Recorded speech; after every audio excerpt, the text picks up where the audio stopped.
It's now Break the Bank FC. Manchester United willing to break their transfer record in this next couple of windows, probably more summer. But we're reading into plenty of sources talking about Manchester United's plans and the sacrifice that they're willing to make to carry them plans out. We've talked about this before. We have a little bit more detail on it tonight. The two players in particular that don't look like they've got a future at Manchester United, you don't have to really think hard to guess who they are. They're kind of on the thumbnail. I'll get into Kobbie Mainoo and Manuel Ugarte situation. Alongside them, United looking to obviously see other players out as well and are open to offers for several players still. No deal on the table, and in 5 weeks' time, Casemiro and Maguire, the two elder statesmen of Manchester United, some would say leadership quality players in our squad, are open to talk to anybody to sign a new contract. Nothing from Manchester United. Updates on that. The wonder kid Manchester United have been scouting last week. And of course, a look ahead to what is going to be a massive game for Manchester United. What academy players might actually be involved this week? Not many, according to the sources and the different reports tonight. In fact, two more players that could be on their way out on loan this January for Manchester United. It is going to be busy this January. There's all sorts of news and speculation going around at the moment. The big stories this evening, though, are about what Manchester United are going to do and what they're planning. You don't need any more information from me to tell you exactly what Manchester United are doing, looking at, planning. All of that we know. But United, according to both Rich Fay, Alex Crook of TalkSport, are saying that Manchester United are willing to break their record, that £89 million for Paul Pogba, to bring in the exact midfielder they want. Not one, but two. But who could we get in January? Mark Ogden of ESPN has actually been talking about who Manchester United could go for in January as well. We've got all of that news coming up in the show today, everybody. Stand by, get into the live comments, give me your thoughts on this as well, and let's get into everything that is going on. By the way, quick link in the live chat again. OK jerseys for this Christmas, your replica kits. This is the latest Manchester United training kit as well, with the black stripe at the bottom. That is now on sale there, £15 for all kits, and kids kits as well on sale on OK jerseys. Get on there now. Also use code Adam to get your extra discount on checkout as well, everybody. Get in there now for them shirts. You can see the link there in the live chat, and of course there is the QR code on your screen as well. Right, okay, moving into the news and what is actually going on then. So United are willing to break the bank, but only if they clear space within their finances. First of all, I said it a minute ago, you obviously know that Manchester United are going to sell players. There is players in this squad that we know we're releasing. There are players in this squad that we're going to sell. And this is the overhaul, the drastic, the mega, the ruthless, whichever way you want to title it. It's a big, big overhaul coming this summer for Manchester United. Some players could go out in January. We're seeing here plenty of reports, and I'm going to start the stories tonight with what Mark Ogden has been saying from ESPN.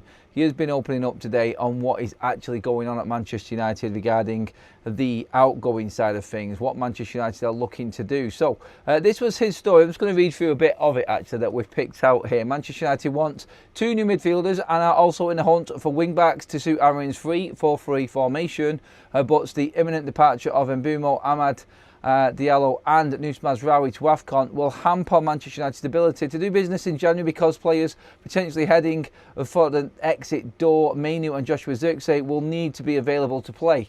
Basically, we cannot do business in the first couple of weeks of the January transfer window because players might still be missing. So we need to sell first of all, but we're not going to sell because then players have to do a job for a couple of weeks. So it's like telling these players like Zirkzee and Mainoo, from what Mark Ogden's saying here, is telling these players like, just stick around for a couple of weeks and help us out and then we'll sell you. Thanks. Yeah, you can see why Kobbie Mainoo is a bit upset about this. Look, that story is Kobbie Mainoo's story, and he knows where he stands at United. United know where they stand with him.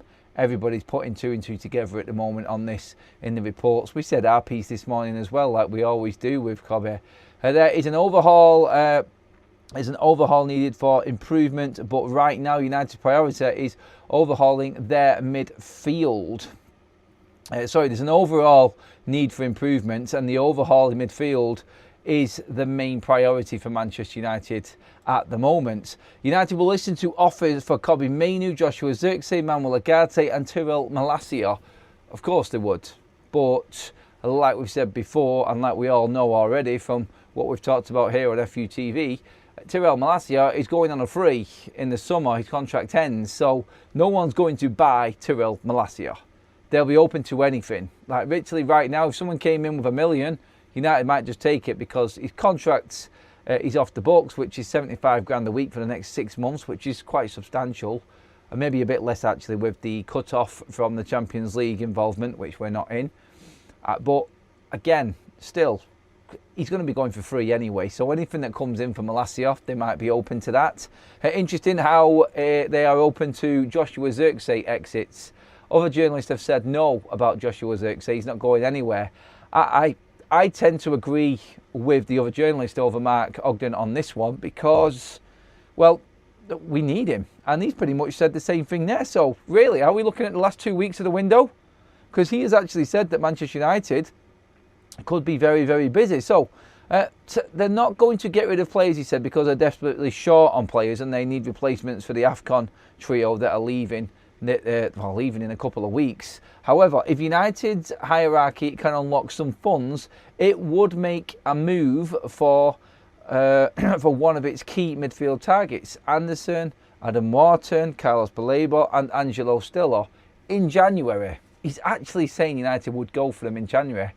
I don't see it. I would hope that United would take any opportunity to do so if it came around, but look, I think we have to be realistic here at the same time. United could be busy in the second half of the window once Mbeumo, Ahmed and Mazraoui return from AFCON. But of their midfield targets, only Stuttgart's midfielder Stiller seems likely to be affordable and available next month. So he's gone one step further in actually saying that Stiller actually might be available for Manchester United going into the January transfer window. Now, Romano has said Stuttgart don't want to sell. Doesn't mean that they won't. And German clubs have sold before in January. Well, we've seen last summer with Omar Mamouche going from Frankfurt to Manchester City. So it does happen, and it could happen. It's a big if and a big could for me. Again, I don't feel like United are going to be able to get any of their top targets. But don't forget, Stiller has always been likened to the main three. He is up there in the top 4 and also in Manchester United's eyes, according to reports, as good as the other 3 that Manchester United are looking at in the Premier League. Jury's out, and it will stay out because he's never played in the Premier League. So again, let's just look at this story for what it is. And I think a journalist in Mark Ogden there, speaking to people at United, getting a grasp of what they want to do, and then looking at the obvious and trying to put into this a realistic outcome as to what could happen or is more likely to happen if anything is going to materialise in this January transfer window. Stiller, I would look at Romano's stance. If they don't want to sell, they're still in Europe this season, then it's a difficult move to make. And Stiller has to catch up with the rest of Manchester United's team this season. Whereas, I don't mean this, and I'm not saying that players who come in from outside of the Premier League cannot cut the mustard or manage in the Premier League. I'm not. But the better chances players that have played in the Premier League are going to get to grips with it quicker. And if you're looking for a quick turnaround of player, Stiller isn't the one in January. You get where I'm coming from. A summer sale, a summer signing of him would be a lot easier for him to adapt and integrate into Manchester United. And in particular, Ruben's system. To pick that up mid-season when you need results instantly is difficult. I'm not still as an intelligent player, very intelligent player. So again, don't want to play this down, but I'm laying out the obvious in terms of what United would prefer to do rather than bringing in a player from overseas in the middle of the season. We've seen how Patrick Dorgu struggled last season to adapt, still struggling now to adapt to the Premier League, whereas Mbeumo and Cunha have just slotted in, found it easier. Benjamin Sesko, you could use an example as well, right there. Goalkeeper Senna Lamens obviously is just a league on his own and he's finding it a lot better and a lot easier, but there is the examples, I feel, anyway. in terms of what Manchester United are probably going to be looking at. I'll get on to the other stuff that's been said in a moment, but Angelo Stiller in January. Do you believe anything in this story, Reds? Get into the comment section, talk to me, give me your thoughts, everyone. I'm intrigued to see if anyone thinks that we can actually make a deal happen in January. Any deal happen at all. We talked about Gallagher this morning. Stiller is ahead of Gallagher, by the way, in terms of what Manchester United want. He is highly thought of at the club, and in particular between Jason Wilcox and Christopher Vivell, that's who are really looking at Angelo Stiller, and they're the ones that would be pushing the case for him to come into United. They're still going to have to spend around 50 to 60 million by the sounds of it to get him in. Would you go for him in January? That's a big question. Do we just need to get him while we can? Is also something we need to think about, because if Manchester United have got the funds, like Ben Jacobs said, to go out and get Antoine Semenyo, of course, just got the funds to go and get him. We got to decide if we want to or not. And according to reports this morning from Romano, we're not going to go and get him. I look at that and I'll say, right, okay, so United can afford to get Stiller if they want. Will Stuttgart let him go? Is it the right time to bring him in? This is the thing. Are we expecting too much of him when he comes in and he doesn't hit the ground running? Could that really derail him a little bit? Would it be better to bring him in the summer? Are all the other people in for Angelo Stiller in the summer, and United take advantage and get him now before anyone else comes in the summer? Yeah, you see where I'm going with it, can't you? There's a lot of different ways of looking at it. Do you think we will buy in January? We need to, says Hassan. Again, I've just asked the same question, buddy. Thanks for the super chat, mate. But United in January, if we can, we will. That's all I can say. There are hopefully stories that are going to come out that are positive for United, and something could happen. I'm hoping them stories do come to something and we do get someone in. I think we will need somebody to come in this window, but it's all down to players leaving Manchester United, and that's why Kobbie Mainoo, that's why Manuel Ugarte are subject to any offers at all from any player. From any club. But that I fully see that and totally understand that. That's what's necessary right now. United are willing to sell half of their midfield to bring in 2 or 3 more midfielders. They do believe, according to Romano, that Orozco coming in is the next best thing, and also looking at 2 more midfielders to come in. Can you lose Casemiro, Mainoo and Ugarte and only bring in 2 to 3 midfielders to replace them? We're already looking short on the ground now with just Premier League football to play. When you go into European football, touch wood, fingers crossed, that does happen next season, you're going to need more than that, I think. I really do think you will need, but maybe they're looking at it as 4 players there of the top quality. They can work with that. I have no idea, honestly, but you've got to just look at what United are losing here as well. Like, you're losing Kobbie Mainoo, you're losing Manuel Ugarte, Casemiro. These are all natural, I feel. Well, I don't think Kobbie is actually. Move him aside. I mean, Casemiro and Ugarte, you need 2 number 6s to replace them 2 players. I don't think you can use Orozco as a player to replace either them. Casemiro's going to go and Ugarte is for sale. You need 2 more 6s, and I think we need an 8. Because we still don't know what's happening with Bruno Fernandes yet. It tosses and turns all the time, doesn't it? It's up and down, he's going, he's staying. And nobody knows. But even if he stays, you still need another number 8. Is that where Conor Gallagher comes in? Maybe we'll go out and buy 2 natural 6s. But then again, you're not going to be able to go and buy 2 top-class 6s because you can't fit them both in the side. So this is where I'm thinking. In my head, as a United fan, I'm going, where are we going with this window? Like, what is the idea? What's the plan? Because you cannot go out and get a Wharton and a Baleba who play in the same position because they want first team football. It needs to be 2 different midfielders to play 6 and 8, doesn't it? So what then happens with Bruno Fernandes? Are we looking to try and replace him or bring somebody in that is going to replace him a year after when his contract runs out in 2027? Are we trying to bring somebody in to work with him? I've got no idea right now. It's confusing when you look deep into it. We really shouldn't be looking too deep into it. Manchester United are looking for 2 midfielders, specific, best-in-class specialist midfielders, for the summer window, and if they can get one in January, they're going to go and get him. That's what the story is. Whether you like Kobbie Mainoo or think Manuel Ugarte has got anything, it doesn't really matter. They're both going to be going by the sounds of it. Still, it would take time to adapt, so not in January, says Tesco Lover. Do we trust Mark Ogden? No, I don't trust any journalist, Graham, to be honest, mate. And again, like I just said there, I would rather side with the Romano quote, which was he doesn't think Stuttgart will sell in January, than Mark Ogden, who says that the most likely midfielder to come in this January is Angelo Stiller.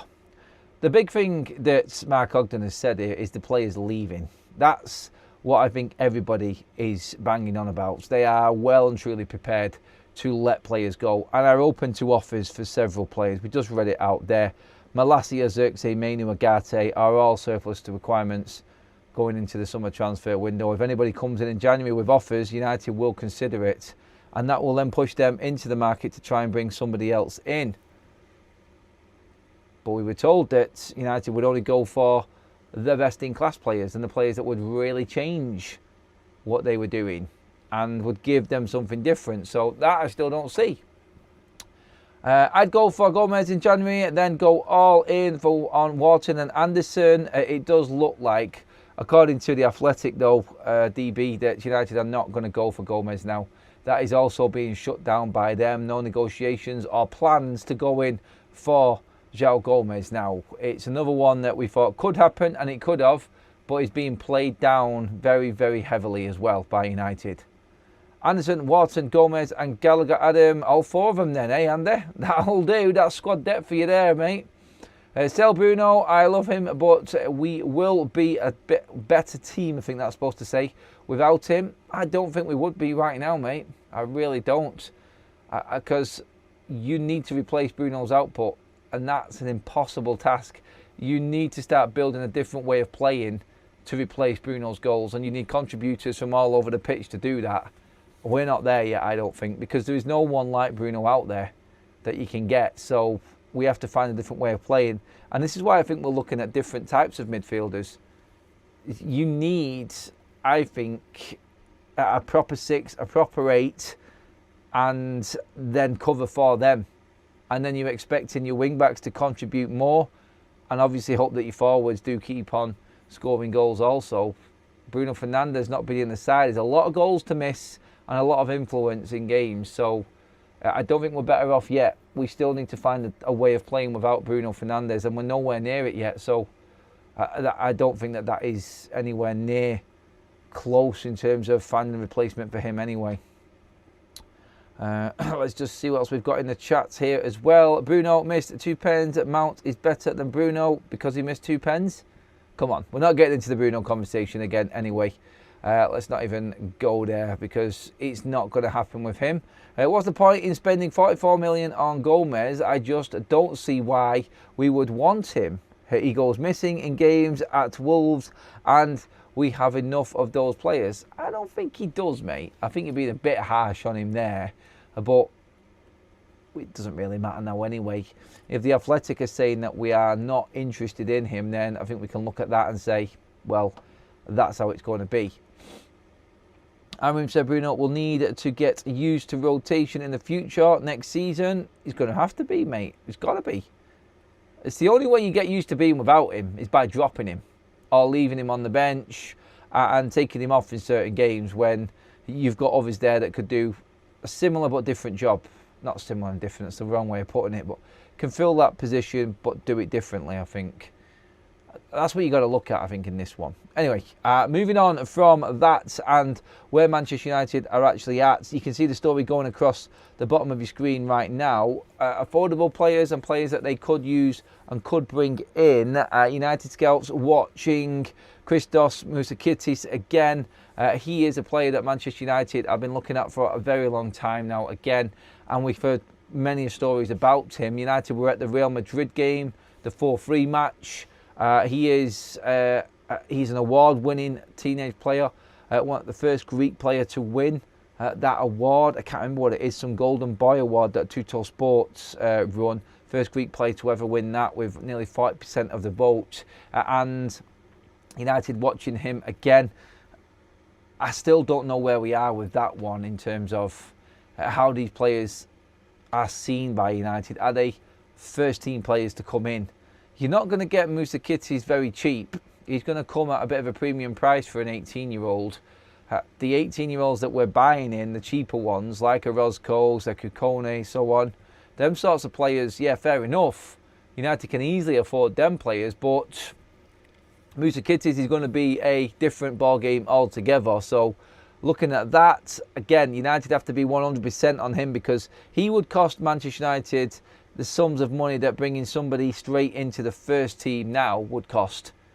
So that has to be bang on and fully convinced in the recruitment team to bring any deal like that in. It's an interesting one, that, because I just wouldn't see him being one of the two midfielders to come in.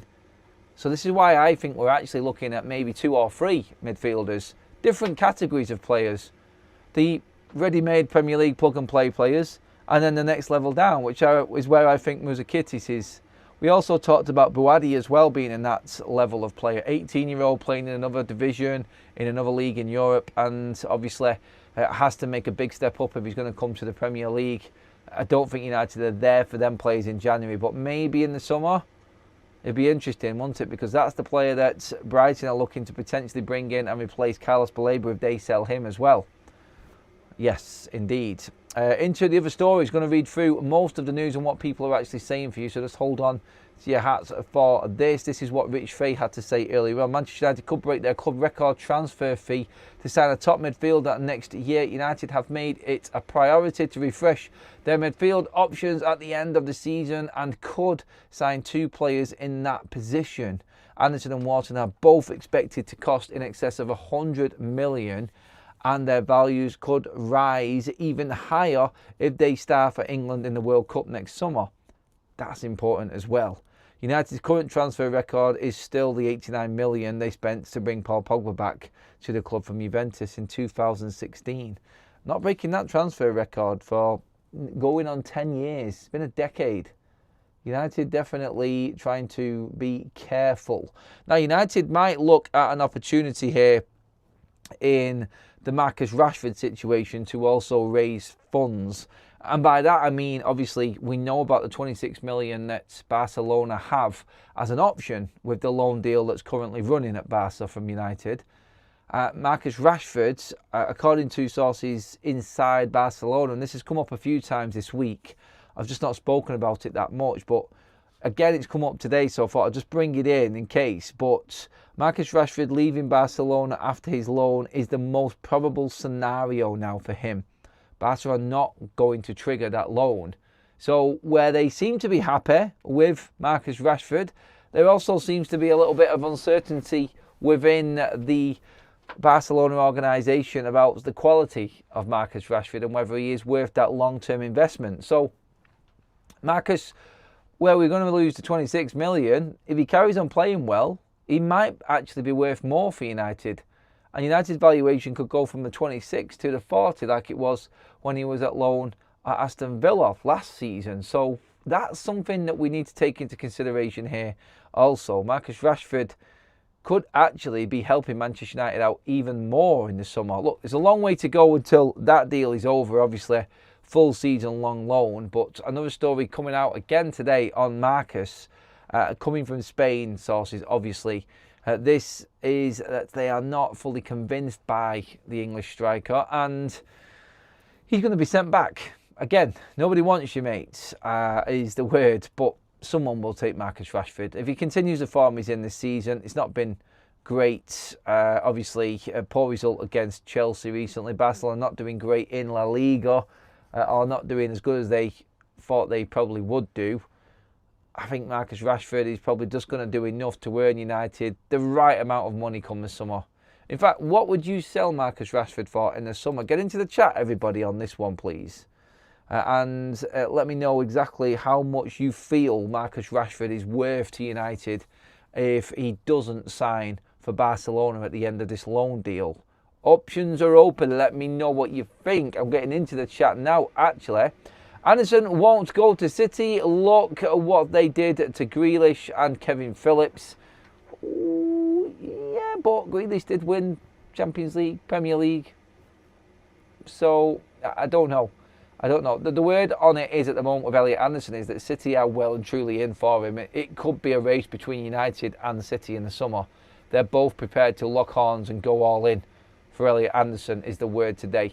And that would break the transfer record because that puts Nottingham Forest in a very, very, very comfortable position then, because they would then be open to driving that price up to what they wanted because there's two people in. Now, City will have a target price. They won't go above it. We've seen this before with City.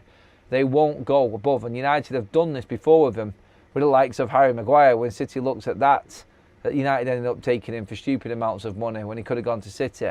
They've done it before with the likes of Cucurella as well. Remember that? They were bidding and bidding. They wouldn't go any higher, and then Cucurella ended up going to Chelsea. The City wouldn't pay the price that Brighton wanted. So let's just see how far City are willing to go for Elliot Anderson. If his form continues, then it's going to be hard to get that price south of 90 million, I would say. And if the word is United are looking at potentially breaking their transfer record, then Elliot Anderson is going to cost United more than 90, isn't he? Interesting, no. We always go back to what Ben Jacobs said with Elliot Anderson, in that it's not going to be 100 million. It's going to be a lot less because of them clauses in his contract. We will see, won't we? Sesco Lover says that PSG will buy Marcus Rashford. Paul says if Mount is given the opportunity, he can be a serious asset for us. He 100% can, mate. Totally agree with that. I think Rashford is worth around 13 million. I think you're right, Boxing. I think that is probably fair price. Lewandowski is on his last legs. They need Rashford. They're not willing to pay his wages, though. That's the thing. And they can't afford anybody at the moment, Barcelona. They're looking at loans and cheap deals. They're struggling financially because of their situation with the Camp Nou still not being finished. When they start bringing revenues in from that new redevelopment, then they can start looking later down the line at maybe bringing in more money and bringing more players in with that. But at the moment, it's a no for them. Coty Keys says 50 million for Marcus Rashford. Barcelona are lower than snakes' bellies. They write their promises in water. No longer are they the team. No longer are they to treat Manchester United like a doormat. I don't think United are going to buckle to Barcelona, not with the new structure that's in place anyway. Adam, City where he isn't guaranteed to start. They are up and down, and it looks like Pep is going to be gone too. Not sure, mate. I'm fully with you, mate. I don't personally think it's the right move for him. With Rodri there, with Gonzalez there as well. I just don't think that he's guaranteed. If he comes to United... See, this is the thing. This is why this season is so important for United now. Because we need to get into Europe to be in with a chance of fighting for these players. It's like Adam Wharton, for instance. If he's going to make a move from Crystal Palace now at his age, he wants to move to a Champions League club. He wants to be playing at the highest level to give himself a better chance. United need to be up there. They need to be winning these games now coming up. They need to be positioning themselves in Europe and seeing it out through the back end of the season. It's huge. It's a huge season for United. And for the first time, I do believe, like last summer, we got players in that were willing to come to United without European football. We did well. It's got to catch up sooner or later that players actually do want Champions League football. If United are just not in Europe at all, then they're going to look the other way. Because United do have a pull, we're Man United. But if we continue to be out of Europe, then players are going to look the other way. Like, consistently being out of European competitions isn't what United are about. You've always got a bit of a guarantee with United. Even if you miss out on a year, you're still going to be back the year after. They're going to do something and come back. They're that powerful. Another season out of Europe is an absolute disaster for Manchester United in so many different ways. And attracting the best players is definitely one of them issues that we're going to have if we haven't got Champions League football. Hope he chooses United because he is a first team player and City won't. A lot of people saying the same thing about Anderson. Why would he go to Man City when he's not guaranteed a place He might want to go there because it's a bit more organised and stable. This is where United have to actually prove to players now going forward that it's the right move for them. If he comes, it's for the money. We are probably going to beat 10th at best. I don't think so, mate. Come on. Christopher, cheer up a little bit, mate. You've got to think a little bit more positively than that. It isn't for the money. Manchester United paying the highest wages. Looking at the charts right now, we're actually moving down and down and down in terms of the biggest wage bills. By the end of this season, when we rid ourselves of these players, we could be 6th or 7th in terms of wage bills in the Premier League. So we're not the biggest payers anymore. And under Ineos, you can forget it. No chance that anyone's going to be coming in on massive wages. Look, Elliot Anderson right now at Nottingham Forest is on 100 grand a week apparently. So you're going to have to double that. He's going to have to be on about 200 grand a week, and that'll be the highest paid player that Ineos have brought in so far. This is how big a summer it is. On the pitch and what we bring in, off the pitch for Ineos as well, it's massive.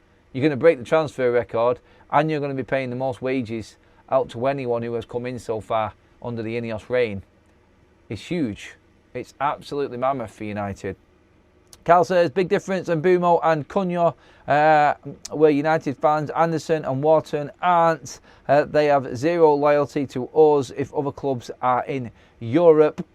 Yeah, but still, you can still look at the situation and say that Manchester United were up against it. Sesko could have gone to different Premier League clubs. Look, United have that pull and everybody knows about United. I think everybody at heart is like a United fan in a way. And if you are abroad, then definitely everyone knows who United are. I don't know if United are using that or going to look at that in the transfer window as... No, they wouldn't. They wouldn't. It's not even worth thinking about. But there are games on tonight, yes, indeed, which is why, again, we are running a little bit early. We're going to be early pretty much throughout this week, apart from Friday, around about 6 o'clock mainly. But obviously, tomorrow we've got plenty of content building up to the game with the press conference as well. So we're going to be also taking, obviously, on Thursday, a different approach also because it's game day and we won't have a chance to do the evening show because I'll be at Old Trafford bringing you my reaction to the West Ham game. So that's going to be an interesting one Thursday night. Bit different again. Feels weird playing again. First bleeding midweek game, and it still feels like it's Europa League weeks, doesn't it, for United? Thursday night. Of all the nights to get a Premier League game for Man United, it's Thursday night. It's like it's pushing us and getting us prepared to go back into the Europa League, isn't it? Right, let's see what we've got. We can't sign Baleba. He's still drunk on the beach, isn't he? Look. Brighton did a number on Nottingham Forest. You could do comparisons there to that one. He's helping Brighton, who are in a Champions League place right now. His form's not been great, though. I get it, and I get where people are with Baleba right now. Right, into the other stories as well. We've touched on the players United are looking to move out, willing to sell half of their midfield. Manuel Ugarte, Kobbie Mainoo being two players, obviously. The release of Casemiro. On Casemiro and Harry Maguire, they can talk to other clubs in around 5 weeks' time. No deal from Manchester United at all. Not at all. It's not coming either, apparently. So Casemiro and Harry Maguire will be looking for other clubs very, very soon, and they could start as soon as the January transfer window if they wanted to negotiate a deal away from the Premier League. So that is something else that's been brought up by Chris Wheeler of the Daily Mail tonight, and Nate Salt, again, speaking to people at Manchester United, saying that there is nothing there for Maguire and Casemiro. United are taking that hard stance. I feel out of them two, if there was someone who would get a deal, it would be Harry Maguire because he's on lesser wages, and if he's willing to take less than what he's on now, I think United would continue him. There is also talk, Laurie Whitwell has said that Manchester United are looking at another centre-back as well. They would like to bring in another centre-back. So does that mean that Harry Maguire is on his way out? Obviously, we know that United are looking at midfielders. Interesting how both of these two have come up in the headlines with no new deals on the table. And Manchester United's targets are centre-back, centre midfield and wing-back. Wing-back's got nothing to do with these two, obviously, but centre-back and centre midfield are Manchester United targets going into the summer. 2 and 2 together, I think United are looking past them now, and I think they do realise that they need to make a change. That's why the decision on the midfielder has to be so good, because you're losing Casemiro, and as much criticism as he gets for not being able to finish games, his age, he's still a quality player and an experienced player and a leader in that team who United will thank when he leaves, because he has been he's been top level pro while he's been at Manchester United. Never been an issue. Some would say, well, he's not going to kick up an issue on that sort of money, is he? But still, he was sat on the bench as an unused sub for Ruben Amorim for 7 games straight last season. And now he's one of the main players in the football team. So it goes to show, like, what he does behind the scenes is a big impact. And when you lose that, you may think that we do need to move on, but you do need to bring in some form of character into that midfield. So the recruitment has to be bang on. You're bringing in a young 21, 22-year-old in one of the players that we're looking at right now, and losing someone who's got over 20 years of experience in the game. It's a lot. It's big. And where the players are probably technically better than Casemiro, that expertise and know-how you cannot teach. And that's what United are doing, because neither Wharton, Anderson or Baleba are used to playing in the biggest competition on the planet in the Champions League. And that's where United are looking to try and get to. So they have to make sure that it's right. And this is where recruitment, scouting and research really takes over, because they are looking at the character. And I'm not surprised characteristics is a word that's used so much by United right now, because you cannot just look at the data and the stats. It's not going to work. You need something else to play at Manchester United. And I'm not surprised at all that United are looking into these transfers a lot deeper now. They need to. It's going to be difficult for them. Very, very difficult to get the exact player that they need. I'm going to get back into the comments in a moment, actually. But more news as well. I want to try and get through as much of it as I can to make sure we're all clear. We've covered quite a lot. We're nearly there with all of the news that's broke this evening. But another story that has come out, this is an interesting one as well. We talked about Diego Leon going to loan, or going out on loan, sorry, to Nice. Now talk of potentially, and this has come from Nate Salt as well from the Daily Mail, who is a big lover of Manchester United's and follower of Manchester United's academy. Chido and Aidan Heaven heading out on loan from Manchester United. That's an interesting one.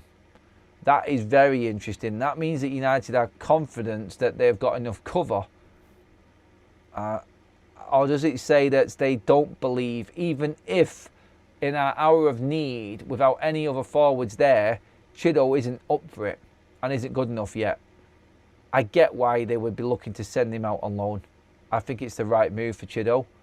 And if he gets a chance in January, I'm behind that, because I don't think Ruben's going to use him.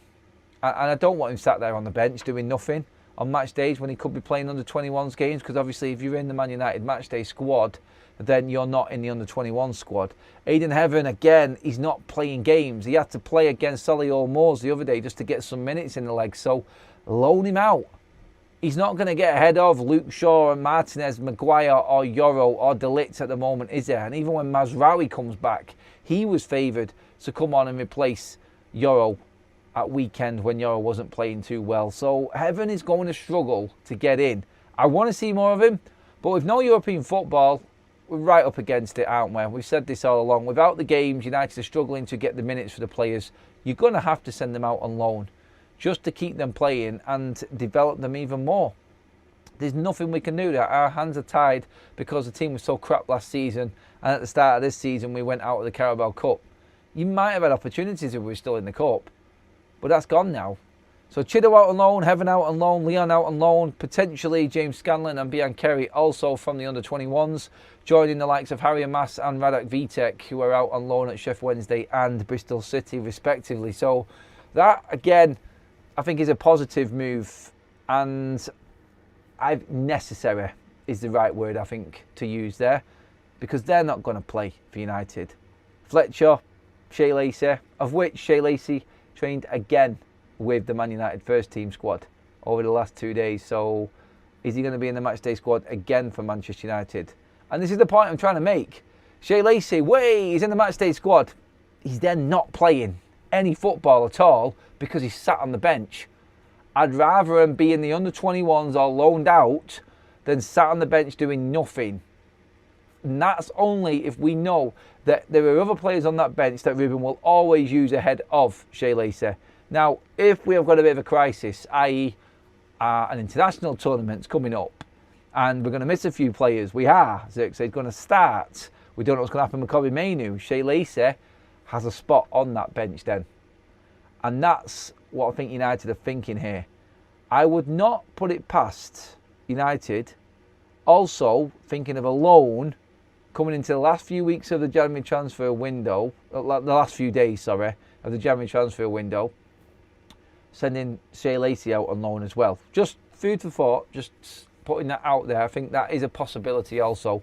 If United get Mbeumo, Ahmad and Mazraoui back early, like what Mark Ogden, the only thing that I really agree with Mark Ogden is it's going to be an interesting last 2 weeks of the window for Man United, because a lot could happen there with players coming back from AFCON. United clearly, like he says, I'm not going to do business in selling players. Well, we need them. How Ruben deals with that situation is down to him as the manager, of course. But when Mbeumo, Ahmad and Mazraoui come back in the 3rd week of January, then that's it again. They move back to the bench and then they might be loaned out or sold at that point. And then the story of Man United being open to any price, well not any price, but open to offers for Ugarte, Malacia, Kobbie Mainoo and Joshua Xerxes. That story then starts to take on a life of its own towards the back end, doesn't it? And that, I think, is what Ogden is trying to say there. I don't believe in Stiller. I think he's a real target for United, but not in January. I think they've been told, and I don't see it happening. Please be wrong. And if any deal can be done that's going to strengthen us in January, that gives us a chance to go and compete even harder for the Champions League, I'm all for. I worry about players coming in from overseas in January though. Finding the feet in the Premier League, right at the heart of the fixture pile-up, and the intensity, the cold. I know it sounds stupid saying that, but it does have an effect. It does. It's hard, especially when you're coming in and you don't know anyone, which Stiller doesn't.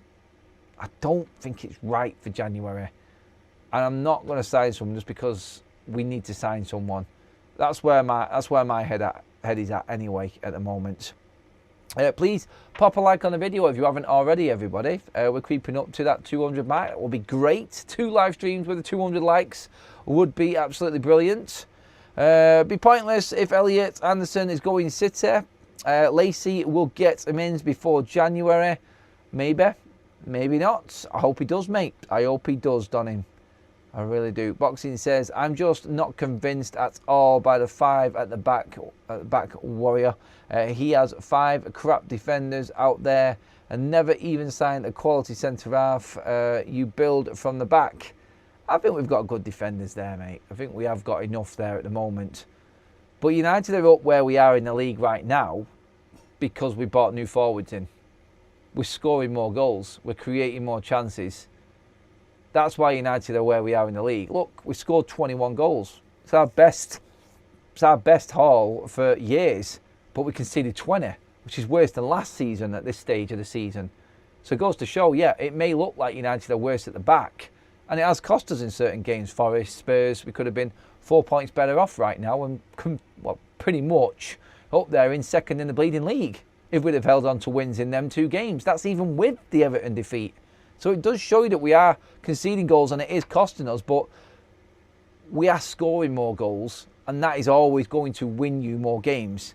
Being solid at the back might keep you from losing games and get a few draws, but if you keep on scoring, you've always got a better chance of winning.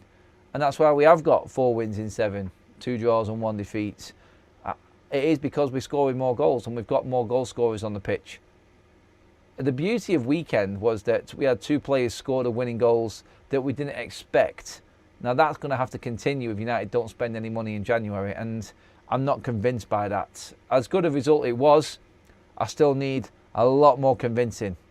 Keep your comments coming in, everybody. Get into the live chat and do make sure, if you are playing catch up, that you drop your comments into the comment section below. and give me your thoughts on everything that we're talking about here.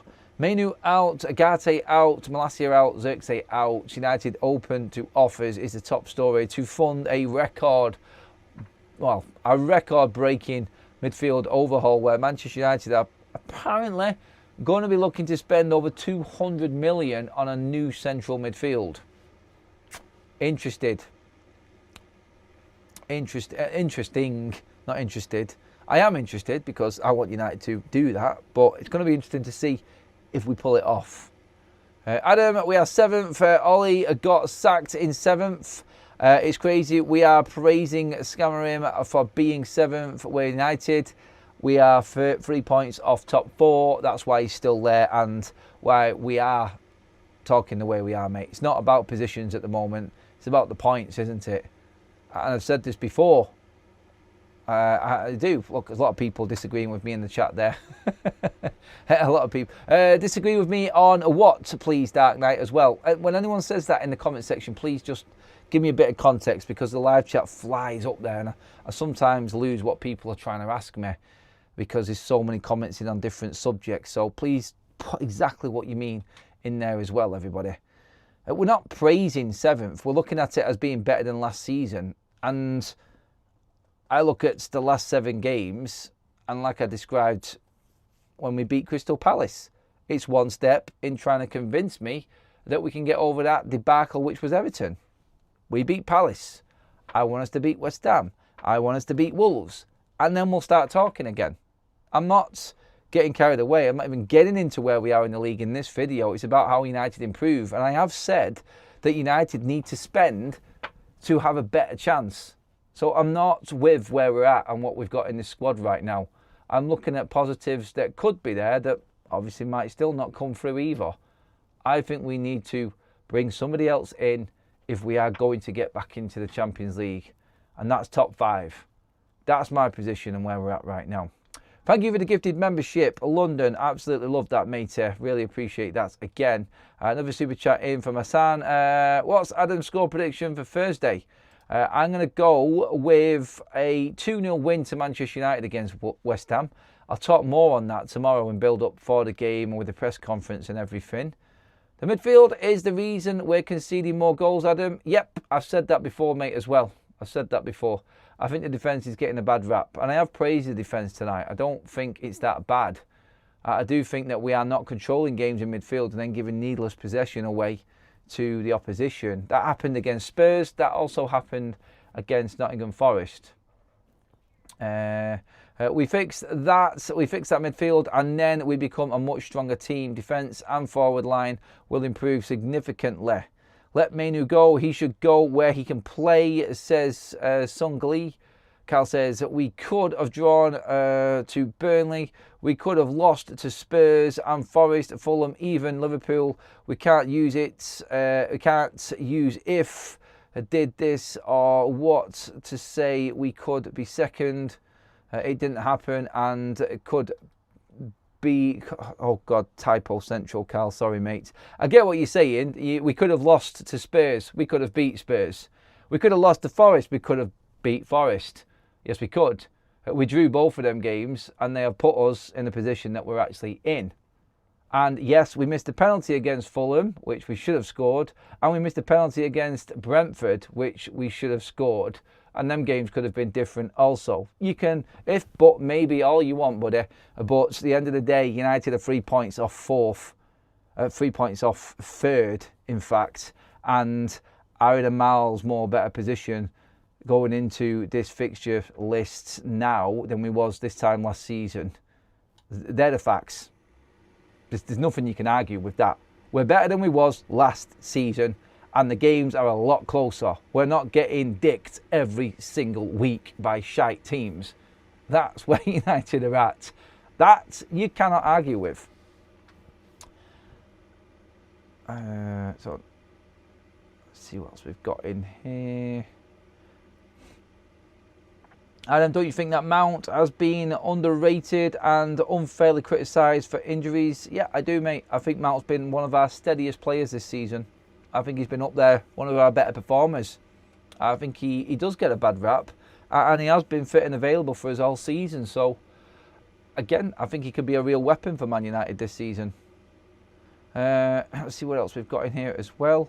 1-1, it's Man United. We're not putting on a masterclass or pumping anyone. We lost to Grimsby and draw would be good. Yeah, but we beat Liverpool and we beat Chelsea and we beat Brighton. So, again, you can look at the negative. I choose not to. I look at the positive. And where we are right now is a big positive for me going off last season. Adam, we need to take that winning mentality into our next few games. I said it all along, mate. Everton demoralised me to all new levels. Whereas sat here on my streams taking absolute dog's abuse from people having a go at me because I was trying to back the Ruben situation. And I said on that show, and you can go back to it after the Everton defeat, we might beat Crystal Palace. I want a reaction. I think we'll beat Palace. I went 1-0 United. But that Palace win needs to be followed by 2 more wins before I even get back to where I was before Everton. I need to see a full-on, week-on-week reaction from Manchester United. Not, boom, we've done it. We've wiped out the Everton win. The Everton lost by beating Crystal Palace. No, we've not. We've not. That's crap. I'm at the Everton stage, me. Encouraged by Palace, but I'm still with Everton. And I said this, and I've been saying this for the last few days. Beat West Ham, I'm moving a bit further away from Everton. Beat Wolves, I'm probably just over Everton because that's wiped out that result and we're in the top 4. And then you're looking at the big games. Bournemouth, Villa, Newcastle. They're the 3 games that are really going to test United because only one of them games have we got all of our squad. Villa and Newcastle, we're missing all of our right-hand side. Mazraoui right centre-back, Ahmad right wing-back, and then Mbeumo right number 10. That whole right-hand side has been decimated. And that is a massive problem for us, I think, in them games. We are going to have to see someone else step up and we're going to have to see some character. We are still 4 windows away from being a top team. A top 4 team, and I'm here for it. Patience is a virtue. Let's just back the goddamn team. Who needs enemies? We always back the team. Everyone in every single match day backs this team. This is what I don't get. It's like the old love and hate thing. Are you an inner or are you an outer? I'm not talking about belly buttons either there. Ba-bumch. I'm talking about managers. Are you an Erik ten Hag in? Are you an Erik ten Hag out? Are you an hammer him in or an hammer him out? Doesn't matter to me. There's no such thing. You support the team whenever they play and you want them to win. The support is always there. What we do is talk about everything afterwards and break everything else down. And what went right, what went wrong. That's where we're at. And we judge it from what we watch. And that's why I love a good debate on the channel here with everybody. Everyone's got a different opinion on what they saw. Everyone rates players differently as well, which I love. I really do like that. I could have a great opinion of someone and then someone in the chat will just go and shoot me down completely. I'm good with that. I am. I'm fine with it. And you see me taking that. You see me taking the flak for what I said after the Everton game. I was happy to take it. I'm fair. Everyone was fair with me as well. I'll give you that. But I did say I expect a response for the Palace game. Let's see now. Let's see. Tomorrow we're talking pretty much West Ham and where we're actually at. If United beat West Ham, we're moving. We're moving on to 24 points. And that is really going to put Manchester United in amongst it. Some big games this week. Tonight you've got the likes of Newcastle playing Spurs.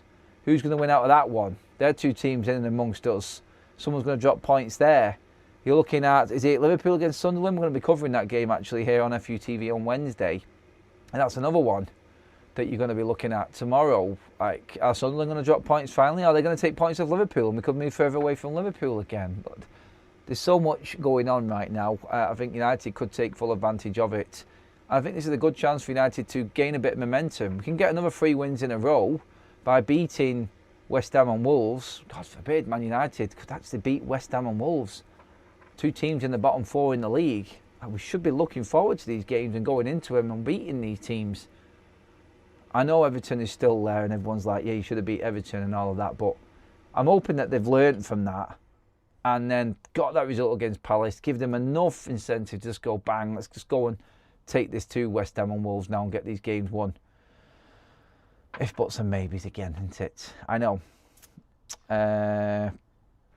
It's Paolo, not Paul. I don't even know if he said that once or at all on the stream, Graham. I told you already, Graham. Thanks for the super chat, mates. I can't remember what I say on some streams, mates. But yeah, thanks for that. I don't even think I said Paul in it. I think that was from the other day. Wasn't it? Did I say Paul? Sorry if I did. I got it wrong again. But thanks for one of my mods putting it out there again. They're supposed to be backing me and everything. But thanks, Graham. Always good friend, mate. But at least he gave me a super chat on there as well to soften the blow. Right, so that is us all done, everyone. How did it get to an hour? Jesus. Anyway, enjoy your football tonight, everyone. I'm off to training now, and I will see you all in the morning. Let's see what the results bring tonight. Please give the video a like on the way out. Please hit the subscribe button as well. I'll see you all at 8 o'clock first thing in the morning. Have a great evening, everybody.